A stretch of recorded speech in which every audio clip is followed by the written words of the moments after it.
Okay, we have a roll-in saw here. This is a single phase unit.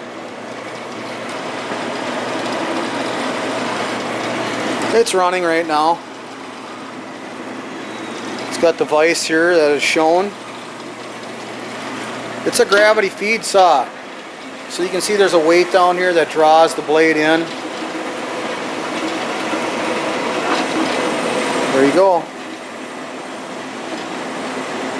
Okay. Yeah, we'll shut her down because with no product in there, it'll start to cut the vise. Okay.